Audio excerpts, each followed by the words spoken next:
በጣም ደስ ብሎኛል ዛሬ ልጆቼን አገኘሁ ያል ይሰማኝ።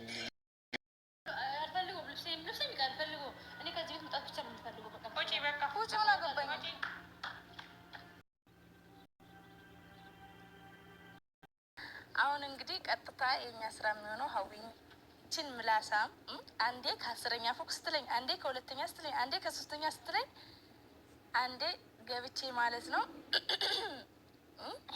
ዛይር ሳይመጣ ከቤት ማባረር አለብኝ ማለት ነው። ያው ልጁ ከተመረመረ ያው እኔም ቀጥታ ወደዚህ ስለሆነ የምመጣው ሰይድ እስከሚያስወጣ ድረስ እኔ አልጠብቅም አይደለም።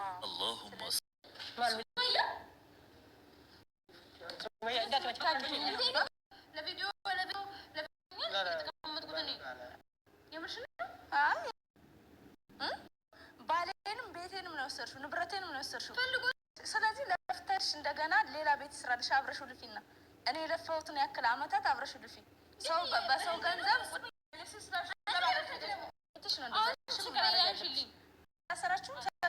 ሱመያ እንግዲህ አዳማ የራሷ ቤት ሂዳ ሀዊን አግኝታ እያስመሰልን ነው እኔና ሰይድ አልተጋባንም አለቻት። አሰላም አለይኩም ወራህመቱላሂ ወበረካቱ። እንደውም የሌላ እምነት ተከታይ ሰላም፣ እንዴት ናቸው? ዛሬ በአዲስ ቪዲዮ መጥቼላችኋለሁ። ፈገግ ያስደርጋችኋል ዛሬ ማለት ነውና እምቡር ስትል ቆይታ ሀዊ በነጠላ ጫማ ቤቷን ጥላ ሄደች። ስልኳን እንኳን አላነሳችም። ኒካ አርገሻለች ስትባል እኔ ኒካም የለንም፣ አንዴ እህቱ ነኝ ትላለች፣ አንዴ ጓደኛው ነኝ ትላለች፣ አንዴ ሚስቱ ነኝ ትላለች። በቃ በተለይ ደግሞ የሆነ ብትር ስታነሳ ሱመያ በጣም ነው የደነገጠችው። የምታወራ ነገር ነው ያጣቸው። ሲጀመር ሱመያ መምታት ብትፈልግ ብቻዋን ነው የምትሄደው፣ ስላልፈለገች ነው። እውነት ሱመያ በጣም ትዕግስተኛ ነች። ማሻላ ተባረከላ። ቤቷ ደግሞ ሲያምር የጤና የደስታ የረጅም እድሜ የምትኖሪበት የልጅ ልጅ የምታይበት ያደርግሽ። የመዳም ቅመም አንቺ ጀግና ነሽ። የመዳም ቅመም እውነት ሁላችንም እንደው እንደዚህ ለፍተን ደክመን የልፋታችን ውጤት እንደዚህ አይነት ቤት ስናይ እንዴት ደስ ይላል። ማሻላ ቤቷ በጣም ነው የሚያምረው። ቢያንስ ይሄን የመሰለ ቤት እያላት ነው እንግዲህ ከነ ልጆቿ አዲስ አበባ ላይ በቤት ኪራይ የምትሰቃየው። እውነት አንቺ ትዕግስተኛ ነሽ። እንዳንቺ አይነት ትዕግስት ያለው ሰው የለም ሴት ሁኖ እና እንትናም እንግዲህ ያሳዝነችኝ እውነቱን ለመናገር ማለት ነው። ልክ ሱመያ የሆነ ብትር ስታነሳ በቃ እወጣለሁኝ እሄዳለሁኝ ሂጂ እቃሽን ሰብስቢ ስትላት አልፈልግም በነጠላ ጫማ ሮጣ ነው የወጣችው። እውነት አንዳንድ ጊዜ እንደዚህ አይነት ነገር ሲመጣ እንግዲህ ወጣች። ሱብሃንአላህ ያለህን ስራ አይታቸዋል። በሩ ልከፍት ነው የወጣችው። ወደ ቤቴ እመለሳለሁ ብላ ነው፣ ግን ሳትመለስ በወጣችበት ወጣች። በቃ አስባችሁታል? አንዳንድ ጊዜ ህይወታችንን ጃይዝ ብትሆኑ ራሱ እኔ እንጃ አሳዘነችኝ እውነቱን ለመናገር ማለት ነው። ቢያንስ በዛ መልኩ አልነበረም እነሱ ሱመያ ማውጣት የነበረባቸው። አሳዘነችኝ። ለምን እንደሆነ አላቅም። ደግሞ እንዳትሳደቡ። ለምንድነው ያሳዘነችኝ? ቢያንስ እንኳን ልጅም ናት። ያው እሱ በመራት መንገድ ነው እየሄደች ያለችው። ቢያስመስሉም ቁጭ ብላ እንደዚህ ነው። ማንኛውም ኮፍ ሰው ፊት ሳይሰጧት እሱ ፊት ባይሰጣት አትሳደብም። እሱ ስለ ሱመያ ቢነግራት ነው የምታውቀው። እንደዚህ በይ አዩ ደግሞ አይታችኋል። እሷም ብዙ ምስጢር ነው ያወጣችው። እሱ በያለኝ ነው ስለ ሱመያ እምለው ብላለች። እና ቁጭ ብላ የት ነው የምትሄጂው? እንዴት ነው ብሎ ቤት ገብተው እቃዋንም ሰታት ምን ብላ በሰላም ብሸኛት ደስ ይል ነበርና እዛው በበረንዳ ላይ ሮጣ ስትወጣ አሳዘነችኝ። እና አንዳንድ ጊዜ በክፋት አትዩት። ያው ሰዎች ነን። ያኔ መገልበጥ መከርበት አይደለም። እኔ እንደ ሰው ሆናችሁ ስታስቡት ደግሞ እሷ በፊት በር ላይ ሆና እምቡር ስትል ቆየች።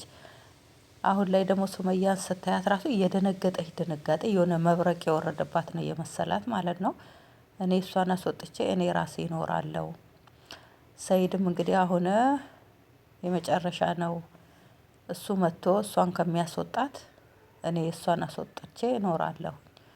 እንግዲህ በራሷ ፈቃድ እንግዲህ ሱመያ እጅ ሰጥታለች። ያው የእናንተ እንግዲህ መቋጫው ደርሷል። እንግዲህ ያው ሮዛም ደስ ብሏታል። ከሱመያ ጎን ቆማለች። የሰይድ ጓደኛም እንግዲህ ብዙ የመለያ አብረው ዋጋ እየከፈሉ ነበረ። እንደዚህ አይነት ጓደኛ ደስ ይላል።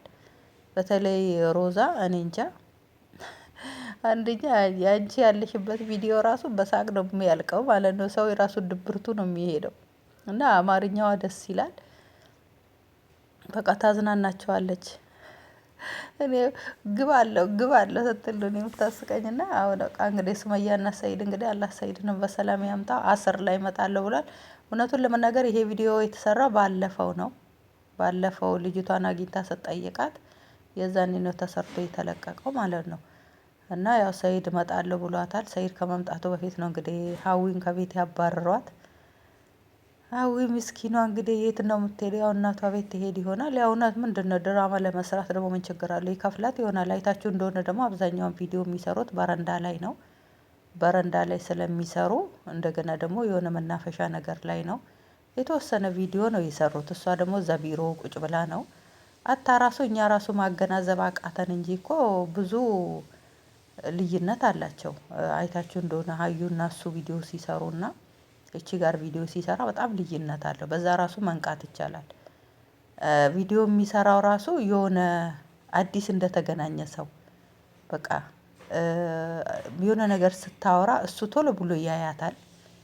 እንዳትሳሳት ወይ እንዳትጨምርበት ይሁን አላውቅምና እንግዲህ ያም ሆነ ይሄም እንግዲህ ሚስቱ አይደለሁም እያስመሰልን ነው እና ትቼልሽ እወጣለሁ ብላ እንግዲህ ቤቷንም አልወጣም ብላ ገግማ ነበር። መጨረሻ ላይ ብትሯን ስታነሳ እንግዲህ እቺ ሴትዮ ቆርጣለች ብላ ነው መሰለኝ ትቼ በወጣ ይሻላል። እውነቱን ለመናገር ሰኢድ እናቴ 100 ሴት ብትደርደር ከዚህ በኋላ አይሸተውም። እንግዲህ ከሱመያ ሌላ ሱመያን በጣም ስለሚወዳት ለሱመያ ይሄ ሁሉ ዋጋ ተከፈለላት። ማሻአላ ተባረከላ። ሁሉም ወንዶች ሁሉም ሴቶች እንደዚህ ደስታ የሚያገኙ ያድርጋት። እንደዚህ እየሳቀች ክፉ ባል ቢሆን ይሄን እያለቀሰች ነው የምትኖረው። ጥሩ ባል መከታ ባል ስለሆነ ነው እየሳቀች 1 አመት ሙሉ እሱም ሴቶችን ሲያተራምስ ሰብር አድርጋ የተቀመጠችው። ሰብሪ በወዲ አምሪ ይላል ኦሮሞ።